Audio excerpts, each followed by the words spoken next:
Good evening to all of you. Last lecture में अपन discuss कर रहे थे स्टैंडर्ड हाइड्रोजन इलेक्ट्रोड के बारे में। अपन ने ये पता किया था कि स्टैंडर्ड हाइड्रोजन इलेक्ट्रोड को यूज करके किसी भी इलेक्ट्रोड का स्टैंडर्ड इलेक्ट्रोड पोटेंशियल आप कैसे निकाल सकते हैं। स्टैंडर्ड इलेक्ट्रोड पोटेंशियल से मेरा मतलब है ई नॉट वैल्यू कैसे निकाल सकते हैं। इसके लिए अपने को क्या करना पड़ेगा, जिस इलेक्ट्रोड का ई नॉट वैल्यू निकालना है ना, उस इलेक्ट्रोड को शी के साथ कपल करो। वो उसके रिस्पेक्ट में या तो ऑक्सीडेशन शो करेगी या रिडक्शन शो करेगी। अगर हमारी इलेक्ट्रोड शी के रिस्पेक्ट में ऑक्सीडेशन शो करती है तो उस इलेक्ट्रोड का जो पोटेंशियल होगा वो होगा ऑक्सीडेशन पोटेंशियल, ये बोला था मैंने। और अगर हमारी इलेक्ट्रोड शी के रिस्पेक्ट में रिडक्शन शो करती है तो उसका जो पोटेंशियल होगा वो होगा रिडक्शन पोटेंशियल। तो हमने किस पोटेंशियल को ऑक्सीडेशन बोलना है या किस पोटेंशियल को रिडक्शन बोलना है वो आप कैसे डिसाइड करेंगे? इलेक्ट्रॉन की हाइड्रोजन के रिस्पेक्ट में रिएक्टिविटी। अगर हमारी इलेक्ट्रोड हाइड्रोजन के रिस्पेक्ट में ऑक्सीडेशन करती है तो ऑक्सीडेशन पोटेंशियल, रिडक्शन करेगी तो रिडक्शन पोटेंशियल। फिर कल मैंने बताया था रिप्रेजेंटेशन ऑफ सेल। सेल को आप रिप्रेजेंटेशन कैसे करें, क्या बताया था मैंने? बीच में दो बड़ी पैरेलल लाइंस आएंगी जो है सॉल्ट ब्रिज। लेफ्ट में आएगा ऑक्सीडेशन पार्ट, यानी कि oxidation half reaction with concentration. Right में आएगा रिडक्शन हाफ रिएक्शन वाला पार्ट। जैसे आप पढ़ रहे थे वो जिंक कॉपर का सेल या कॉपर सिल्वर का सेल या कल आपने पढ़े हाइड्रोजन वाले सेल। किसी भी सेल का रिप्रेजेंटेशन आप इस तरीके से दे सकते हैं। कैसे दोगे? जैसे मान लो मेरे पास जिंक कॉपर सेल है, zinc plus copper 2 positive changes to copper plus zinc 2 positive. ये मेरे पास मेरा सेल है। पता करो, अब बिल्कुल नहीं बोल देना। ऑक्सीडेशन स्टेट 0, यहाँ +2, यहाँ 0, यहाँ +2, तो यहाँ हो गई ऑक्सीडेशन। ठीक है निकेत? यहाँ हो गई रिडक्शन। तो आप क्या करो, इस ओवरऑल रिएक्शन को हाफ हाफ में डिवाइड कर दो। Zinc changes to zinc 2 positive, copper changes to copper 2 positive changes to. इनको अपन यहां रिप्रेजेंट करते हैं। सबसे पहले जिंक 2 पॉजिटिव जो भी कंसंट्रेशन दी होगी, जैसे मैं लिख रहा था 1 molar. Salt bridge copper 2 positive 1 molar और कॉपर। बात समझ में आ गई? तो ये कल रिप्रेजेंटेशन के बारे में बताया था। एक मैंने कल आपको बताया था ऑक्सीडेशन पोटेंशियल और रिडक्शन पोटेंशियल, ये दोनों एक दूसरे के कॉम्प्लीमेंट्री हैं। कॉम्प्लीमेंट्री का मतलब ऑपोजिट है। अगर किसी का ऑक्सीडेशन पोटेंशियल आपको पता है और आपने उसका रिडक्शन पोटेंशियल निकालना है तो जस्ट उसका नेगेटिव है। उल्टा बोलो, अगर आपको किसी का रिडक्शन पोटेंशियल पता है और आपने उसका ऑक्सीडेशन पोटेंशियल निकालना है तो जस्ट उसका नेगेटिव लिखो। बात समझ में आ रही है? तो ये अपने पास अपना केस होता है ऑक्सीडेशन पोटेंशियल का और रिडक्शन पोटेंशियल का। बात समझ में आ गई? तो ये अपने पास अपना केस बन गया था। ये कल मैंने बताया था। इसके अलावा कुछ रह गया जो मैंने बताया हो और आपको पता ना हो, क्योंकि मुझे याद नहीं मैंने क्लास में क्या क्या बताया था। मुझे बस पॉजिटिव और नेगेटिव कोई बात। ये पॉजिटिव और नेगेटिव का बढ़िया आपको आज समझ में आएगा। आज अपन इलेक्ट्रोकेमिकल सीरीज करेंगे तो उसका बढ़िया आपको आज समझ में आएगा। शुरू करें आज का टॉपिक। आज का टॉपिक है हमारा इलेक्ट्रोकेमिकल सीरीज का।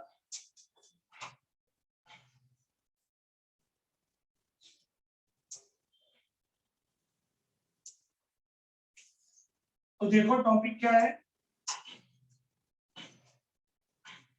हमारे पास बहुत सारे ऐसे एलिमेंट्स प्रेजेंट हैं जिनको हम इलेक्ट्रोड बना के यूज कर सकते हैं। जैसे आयरन हो गया, कॉपर हो गया, कोबाल्ट हो गया, निकल हो गया, सिल्वर गोल्ड हो गए, प्लेटिनम हो गई।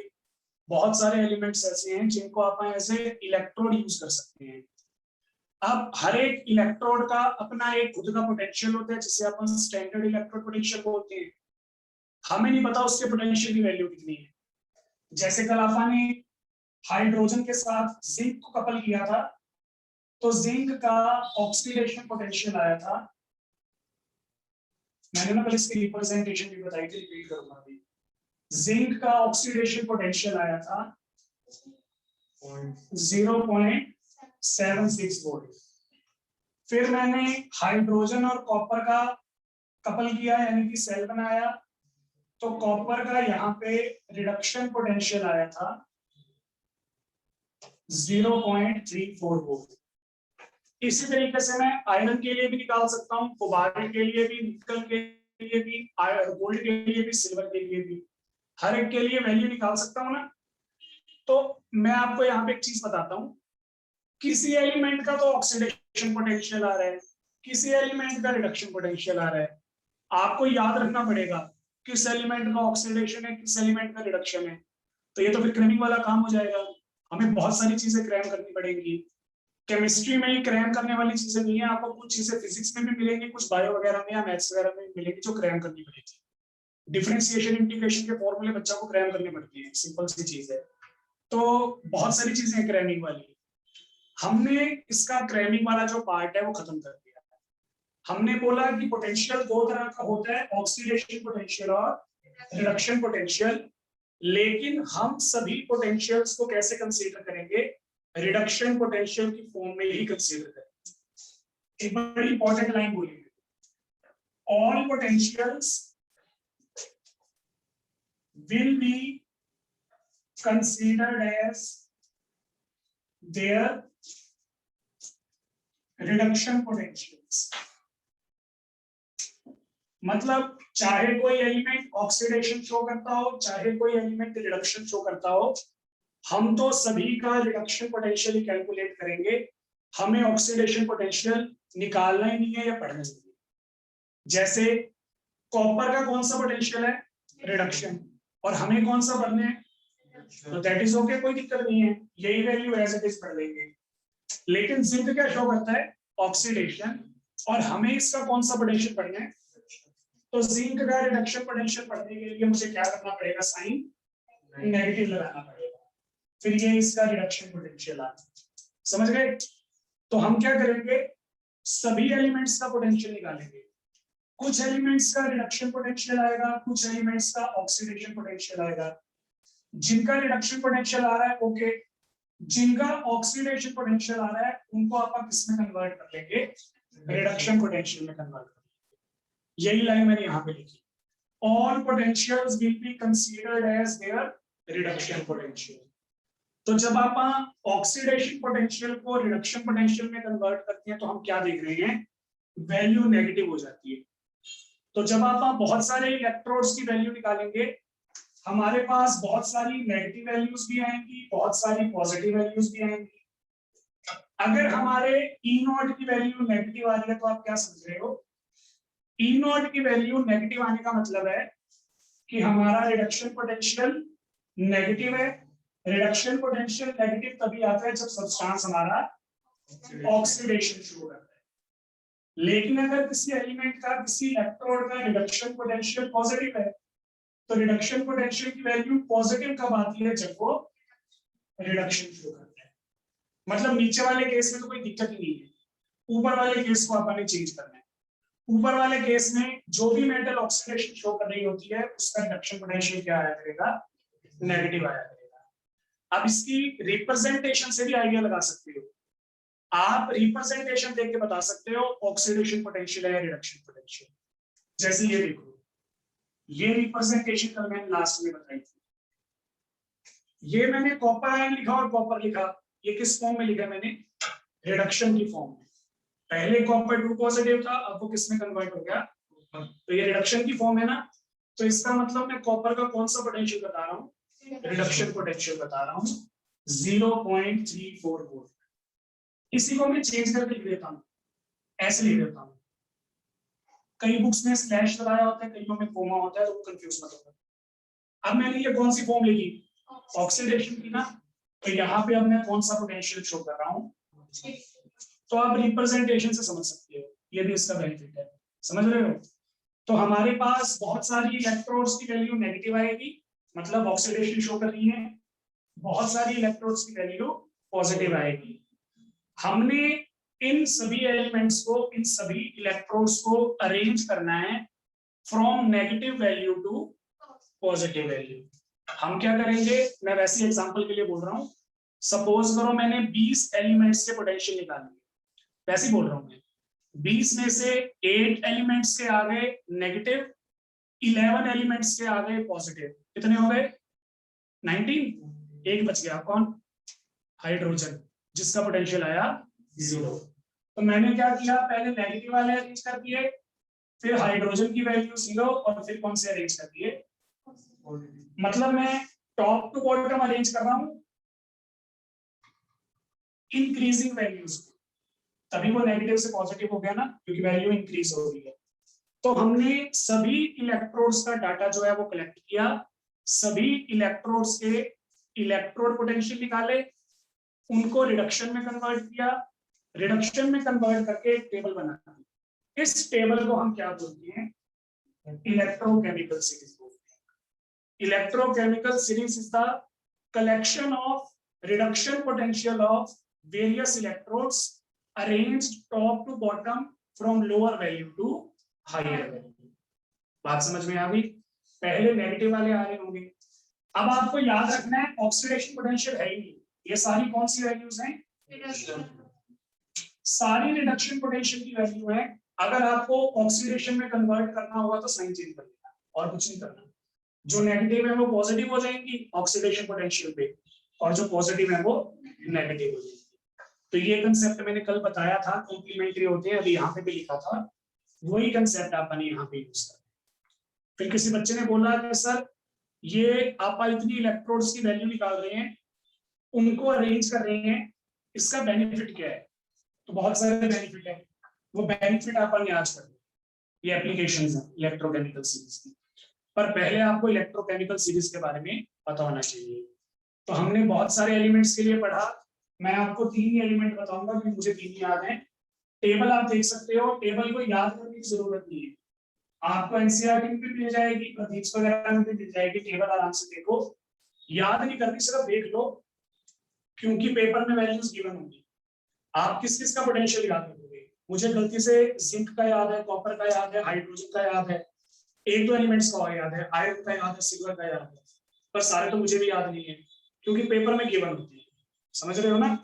तो यहाँ पे सबसे ऊपर आएगा लिथियम, फिर आएगा हाइड्रोजन, सबसे लास्ट में आएगा फ्लोरीन। हम सबके कौन से पोटेंशियल शो कर रहे हैं? रिडक्शन पोटेंशियल शो कर रहे हैं। रिडक्शन पोटेंशियल शो करने का मतलब ये है, इन सभी की रिएक्शन अपने को रिडक्शन की फॉर्म में लिखनी है, चाहे वो ऑक्सीडेशन शो कर रहा है, हमें रिएक्शन कौन सी फॉर्म में लिखनी है? रिडक्शन की फॉर्म में। सबको पता है लिथियम का रिडक्शन पोटेंशियल होता है 3.05 वोल्ट। नेगेटिव, नेगेटिव क्यों आया? क्योंकि लिथियम रिडक्शन करता ही नहीं, वो क्या करता है? हमने रिएक्शन जो है वो रिडक्शन की फॉर्म में बताया। अगर मैं रिएक्शन ये लिखता तो ये कौन सी रिएक्शन है? ऑक्सीडेशन। ये ऑक्सीडेशन की रिएक्शन है ना, देख लो, बताओ कौन सी रिएक्शन है ये? सही है तुम्हारा, क्या हो गया? तो ये कौन सी रिएक्शन है? Oxidation half reaction. जब आपने रिएक्शन को ऑक्सीडेशन की फॉर्म में लिखा तो पोटेंशियल भी ऑक्सीडेशन की फॉर्म में बताओगे, ये रहा प्लस में। लेकिन अगर आपने यहाँ पे E नॉट की वैल्यू नेगेटिव लिखी है, मतलब उसका रिडक्शन पोटेंशियल लिखा है, तो रिएक्शन को भी फिर आप रिडक्शन की फॉर्म में ही रिप्रेजेंट करेंगे। मैं ये बोल रहा हूँ, समझ गए? सिमिलरली हाइड्रोजन का रिडक्शन पोटेंशियल कितना होता है? तो H plus electron changes to half H2 balance कर दिया है, चाहे यहाँ 2 लगा के करो, चाहे हाफ लगा के करो, आपकी मर्जी है। फ्लोरीन का रिडक्शन पोटेंशियल होता है 2.79 वोल्ट प्लस, क्योंकि फ्लोरीन वही रिडक्शन करता है, ऑक्सीडेशन करता ही नहीं। कैसे करेगा reduction? F plus electron changes to F2, sorry, ठीक है ना, हाफ लेना पड़ेगा। तो ये अपने पास अपना केस हो गया, समझ गए होगे? ऐसी एक सीरीज मिलेगी आपको आपके बुक्स में, उसको सीरीज को हम क्या बोलते हैं, इलेक्ट्रोकेमिकल सीरीज। बुक से ही करनी पड़ेगी, जो मैंने आपको नोट्स की पीडीएफ सेंड की हुई है उसमें भी नहीं है, क्योंकि डिट्टो है, क्या बनाऊंगा, 40-45 एलिमेंट का टाइम वेस्ट हो जाता है। तो बुक वाला page as it is photo खींच लो, प्रिंट आउट निकलवा लो और उसमें नोट्स भी लगा लो, क्योंकि जब आप न्यूमेरिकल्स वगैरह करोगे तब आपको देखने की जरूरत पड़ेगी, पेपर में गिवन होती है, यहाँ पे तो नहीं गिवन होगी, एनसीईआरटी में नहीं गिवन है, लेकिन पेपर में गिवन होती है। इतनी सारी वैल्यूज कोई याद नहीं करता, ठीक है ना। कोई भी अपने पिछले 10-15 साल के पेपर उठा कर देख लेना, ई नॉट वैल्यूज गिवन होती है। बात समझ में आ गई? चलो, तो ये अपने पास अपनी इलेक्ट्रोकेमिकल सीरीज है। हमने एलिमेंट्स को क्यों अरेंज किया, ये चीज आपने पढ़नी है, और ये इंपॉर्टेंट है। पेपर में ये नहीं आएगा डिफाइन इलेक्ट्रोकेमिकल सीरीज, पेपर में इसकी एप्लीकेशंस आती है। ये वाली एप्लीकेशन जो है ये सबसे ज्यादा इंपॉर्टेंट है, to calculate EMF of a cell. जो आप मैं कल से बोल रहा था ना, E naught cell, E naught cell, तो ई नॉट सेल को आप ईएमएफ बोलते हैं। सबसे इंपॉर्टेंट प्रॉपर्टी जो है यही है, इसको आपने आगे कैरी करना है। नर्मस्ट इक्वेशन पढ़ेंगे, पिछले 10 साल से उसका न्यूमेरिकल आ रहा है, आने वाले 10 साल में भी आएगा, मतलब वो 3 नंबर का न्यूमेरिकल पक्का है। अगर आप चाहते हो कि आपकी केमिस्ट्री में 0 ना आए, तो नर्मस्ट इक्वेशन जरूर करके जाओ, 3 पक्का आएंगे, ये मेरी गारंटी है। हो सकता है 5 में आ जाए, मतलब कहीं पे आपको 2 नंबर में कुछ और मिल जाए, तो 0 नहीं आएंगे केमिस्ट्री में, ये मेरी गारंटी है। एक टॉपिक की गारंटी लेता हूँ पूरी केमिस्ट्री में। 17 का ये पेपर कौन सी मैथ है तेरी? 17 पेपर 30 असेसमेंट 3 आपने कौन लगाएगा 30 असेसमेंट? मैं लगा नहीं दूंगा। मैं स्पेशल सिफारिश में अभी मैं बता रहा हूँ, सुनो मेरी बात, मजाक की बात नहीं है। एक्सटर्नल टीचर्स आते थे ना पहले, अब आप जाया करोगे दूसरे स्कूल में प्रैक्टिकल देने के लिए। ये रूल इस साल भी था, लेकिन इस साल कोविड की वजह से बच गए बच्चे, तगड़े बच गए, तुम्हें पता ही है, पेपर भी नहीं हुए। तो अब पहले तो बच्चे खुश हो रहे थे एग्जाम देने पड़े, अब उन्होंने क्या क्राइटेरिया बताया है, 10th के और 11th के नंबर और 12th के प्री बोर्ड के नंबर। जहाँ बच्चे पढ़ते ही नहीं है, बच्चे पढ़ते हैं लास्ट के 3 महीनों में, तो प्री बोर्ड वगैरह में नंबर नहीं आते बच्चों को। तो अब देखो क्या बनेगा, बहुत बुरा हाल हो गया। चलो हाँ जी, बच्चे ना रच रच के कैंपेन चला रहे हैं, cancel exam, save life of students, क्या बनेगा कुछ नहीं बनता। चलो, तो इलेक्ट्रोकेमिकल सीरीज में कोई दिक्कत है तो बताओ भाई।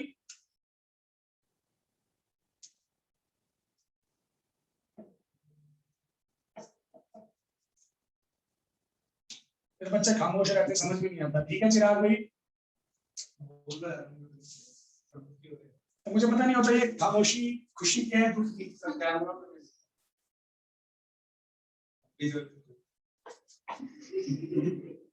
तुम्हें एक बार देख रहा हूँ इतना टॉर्चर काफी है। चलो, तो इलेक्ट्रोकेमिकल सीरीज की डेफिनेशन हो गई, कंसेप्ट मैंने आपको बता दिया। बस इसमें बच्चे 2 ही बातें आपको याद रखनी है कि जो हमारी इलेक्ट्रोकेमिकल सीरीज है उसमें आपने सभी पोटेंशियल्स को रिडक्शन पोटेंशियल कंसीडर किया हुआ है। एलिमेंट्स हमने अरेंज किए हुए हैं from highly negative value to highly positive value. Simple language में बोलूं तो इंक्रीजिंग ऑर्डर, ठीक है ना। अलग अलग बुक्स का ना अलग अलग हिसाब है, कई बुक्स में पॉजिटिव वैल्यूज ऊपर दी हुई है, नेगेटिव नीचे दी हुई है, तो आप उसमें कंफ्यूज मत होना, ठीक है ना। मैं आपको इसलिए बता रहा हूँ, अभी जो आप +2 वाली बुक्स देखोगे उसमें नेगेटिव टू पॉजिटिव है, कोई दिक्कत नहीं है। जो हम बीएससी वगैरह में कराते हैं उनमें पॉजिटिव टू नेगेटिव है, तो उससे कोई फर्क नहीं पड़ता। हमें तो एलिमेंट्स की वैल्यू से मतलब है, अरेंज कैसे मर्जी करो, सिंपल सी चीज है। तो टेबल के बारे में हमने पढ़ लिया। हम पढ़ रहे हैं इलेक्ट्रोकेमिकल सीरीज के एप्लीकेशंस। पहली एप्लीकेशन है टू डिटरमाइन ऑक्सीडाइजिंग या reducing power of element. Important तो है ये, पर उसके लिए पहले समझ में आना जरूरी है। समझ में नहीं आई फिर क्या इंपॉर्टेंट से पढ़ेंगे ही नहीं। और बहुत ही सिंपल चीज है बहुत ही इजी चीज, लेकिन एक बार दिमाग इसके लिए चलाना पड़ेगा हल्का सा, तो वो मैं आपको बताता हूँ। ऑक्सीडाइजिंग पावर, रिड्यूसिंग पावर, या तो ये बोल लो, या दूसरी वर्डिंग होती है अपने पास ऑक्सीडाइजिंग एजेंट या रिड्यूसिंग एजेंट। जो बढ़िया ऑक्सीडाइजिंग एजेंट होगा उसकी ऑक्सीडाइजिंग पावर ज्यादा होगी, जो बढ़िया रिड्यूसिंग एजेंट होगा उसकी रिड्यूसिंग पावर ज्यादा होगी। तो अपने को यहाँ पे क्या करना है, कंपैरिजन करना है। दो एलिमेंट दे देंगे, which is the stronger reducing agent, ऐसा पूछ लेता हूँ, या which is the stronger oxidising agent. Stronger भी पूछ सकता है, वीकर भी पूछ सकता है। अगर अपने को ये पता है कि दोनों में से ताकतवर कौन है, तो जो बच गया होगा वो वीकर होगा, सिंपल सी चीज है। तो इसमें से ऐसा क्वेश्चन बनते हैं। आप कैसे डिसाइड करोगे ऑक्सीडाइजिंग और रिड्यूसिंग पावर को? उस सब्सटेंस की ई नॉट वैल्यूज देख के, मतलब उसका पोटेंशियल देख के। बात समझ में आ गई? अब एक बार मेरी बात सुनो, पहले वाली बातें हैं अगर आपको याद है तो बताओ। जो सब्सटेंसेस ऑक्सीडेशन शो करते हैं वो होते हैं रिड्यूसिंग एजेंट। नाम उल्टा होता है, शुक्र है। जो सब्सटेंसेस रिडक्शन शो करते हैं वो होते हैं ऑक्सीडाइजिंग एजेंट। ठीक है? जिस तरह से ऑक्सीडेशन और रिडक्शन कॉम्प्लीमेंट्री होती हैं, कॉम्प्लीमेंट्री का मतलब एक दूसरे के अपोजिट होती हैं, एक दूसरे को अपोज करती हैं। सिमिलरली रिड्यूसिंग एजेंट और ऑक्सीडाइजिंग एजेंट वाली जो प्रॉपर्टी होती है वो भी कॉम्प्लीमेंट्री होती है, एक दूसरे के अपोजिट होती है। कैसे, मैं आपको बताता हूँ। जो बढ़िया रिड्यूसिंग एजेंट होगा ना, वो घटिया ऑक्सीडाइजिंग एजेंट होगा। If X is stronger reducing agent, then it is weaker oxidizing agent. समझ गए? मतलब दोनों क्वालिटीज किसी की सुपीरियर नहीं हो सकती। अगर कोई रिड्यूसिंग एजेंट बढ़िया है तो ऑक्सीडाइजिंग एजेंट घटिया होगा। उल्टा बोल दो, अगर मेरे पास कोई एलिमेंट है Y, वो ऑक्सीडाइजिंग एजेंट अच्छा है तो वो रिड्यूसिंग एजेंट। समझ रहे हो ना? पता मैं आपको ये चीज क्यों बता रहा हूँ? अगर मैं आपको ये चीज नहीं बताऊंगा तो आपको हर केस में, सॉरी, हर कंसेप्ट में 4 केस पढ़ने पड़ेंगे। अगर आपको ये चीज याद रहेगी तो आप हर केस में कोई कंसेप्ट पढ़ोगे। आपको पेपर में क्वेश्चन कुछ भी आ सकता है, बढ़िया ऑक्सीडाइजिंग बताओ या बढ़िया रिड्यूसिंग बताओ, आप एक ही याद रखो। आप मन में ठान लो कि मैंने तो बढ़िया रिड्यूसिंग ही पढ़ना है। अगर आपके अकॉर्डिंग बढ़िया रिड्यूसिंग आ रहा है तो ठीक है, नहीं आ रहा तो बढ़िया क्या होगा, तो एक को यूज करके दूसरे का आंसर बता सकते हैं, इसलिए ये चीज काम की है। समझ रहे हो? तो जो स्ट्रॉन्गर रिड्यूसिंग एजेंट होगा वो ऑटोमेटिकली वीकर ऑक्सीडाइजिंग होगा। हमें दूसरा आंसर अपने आप मिल जाएगा, तो टेंशन वाली बात ही नहीं है। अब देखो ध्यान से, जो ऑक्सीडेशन शो करती है रिड्यूसिंग एजेंट, जो रिडक्शन शो करते हैं वो, जो ऑक्सीडेशन शो करते हैं उनका ई नॉट आता है नेगेटिव। सही है, क्योंकि अपन ने सबको रिडक्शन कंसीडर कर लिया था। जो रिडक्शन शो करते हैं उनका ई नॉट आता है। समझ में आ गया? एक एग्जांपल है, ए और बी दो एलिमेंट है, इसकी ई नॉट वैल्यू है -0.40, इसकी ई नॉट वैल्यू है +0.60 वोल्ट में। दोनों में से बढ़िया ऑक्सीडाइजिंग एजेंट कौन है? दोनों में से बढ़िया ऑक्सीडाइजिंग एजेंट कौन है? हाँ, जिसकी ई नॉट वैल्यू किसकी है? सिंपल सा बता दिया, B is the stronger oxidising agent. अगर मैंने आपसे पूछा होता कि दोनों में से वीकर ऑक्सीडाइजिंग एजेंट कौन है, तो आप अपना फोकस रखो स्ट्रॉन्गर पे, कि हमें तो स्ट्रॉन्गर वाला पता है, फिर जो बच गया वो कौन होगा। बात समझ में आ गई? अभी मैंने आपसे क्या पूछा था, स्ट्रॉन्गर ऑक्सीडाइजिंग एजेंट कौन है, आपने बोला बी। अगर मैं आपसे ये बोलूं स्ट्रॉन्गर रिड्यूसिंग एजेंट कौन है, तो वो कौन आएगा? समझ रहे हो ना? ए स्ट्रॉन्गर रिड्यूसिंग एजेंट भी है, वीकर ऑक्सीडाइजिंग एजेंट, दोनों आंसर बता सकते हो, दोनों में यही आएगा। अगर मैं आपसे पूछता हूं कि स्ट्रॉन्गर ऑक्सीडाइजिंग एजेंट कौन है, वीक रिड्यूसिंग एजेंट कौन है, फिर कौन है? समझ गए? सिंपल सा केस। अब इतना सिंपल केस पेपर में थोड़ी आएगा, वो प्लस माइनस देके पूछ लेगा, ये तो कोई भी बता देगा। दिक्कत कब आएगी? जब अपने को दो एलिमेंट दे दिए और दोनों की ई नॉट वैल्यू नेगेटिव दे दी,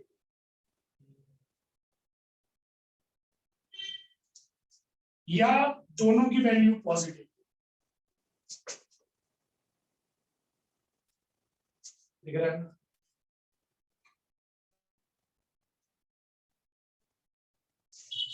यहाँ तो कोई भी बता देगा, नेगेटिव वाले बढ़िया रिड्यूसिंग होते हैं, पॉजिटिव वाले बढ़िया ऑक्सीडाइजिंग होती हैं।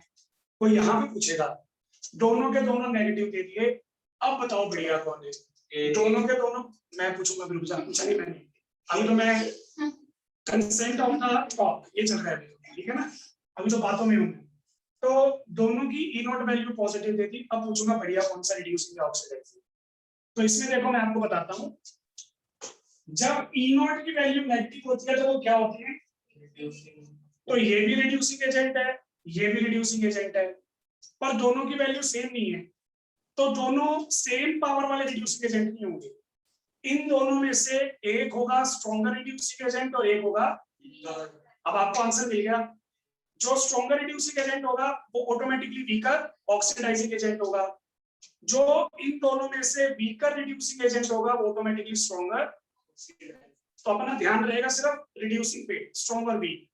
तो यहां पे मैं आपको बता रहा हूं, जिसकी जितनी ज्यादा हाई नेगेटिव वैल्यू होगी वो उतना बढ़िया रिड्यूसिंग एजेंट होगा।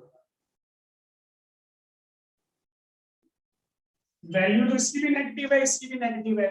हाईली नेगेटिव कौन है, दिस वन। अब इस वक्त इस लाइन को ना बहुत सारे बच्चे गलत इंटरप्रेट करती है। मैंने आपसे हाई वैल्यू नहीं पूछी, हाई वैल्यू तो ये है, ये 0 के पास है। मैंने ये नहीं बोला हाई वैल्यू किसकी है, मैंने क्या बोला, तो आपने मैग्नीट्यूड देखना है। नेगेटिव तो मैंने मेंशन कर ही दिया, नेगेटिव को मैंने मेंशन कर दिया, नेगेटिव छोड़ दो। दोनों में से हाई वैल्यू किसकी है, डी की, 60 है, तो ये हाईली नेगेटिव है। जो जितना ज्यादा हाईली नेगेटिव होगा उतना ज्यादा स्ट्रॉन्ग रिड्यूसिंग एजेंट होगा। तो दोनों में से स्ट्रॉन्ग रिड्यूसिंग एजेंट कौन है, बी।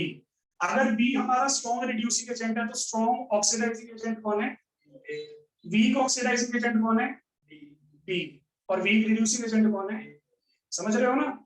मतलब ए और बी पे आंसर घूमेगा। 4 केस पढ़ने की बजाय 2 ही केस पढ़ो। आप रिड्यूसिंग वाला ही केस पढ़ो, ऑक्सीडाइजिंग वाला पढ़ो ही मत, अपने आप में ऑक्सीडाइजिंग वाला डिसाइड हो गया। तो मैं ये बोल रहा था कि एक वैल्यू के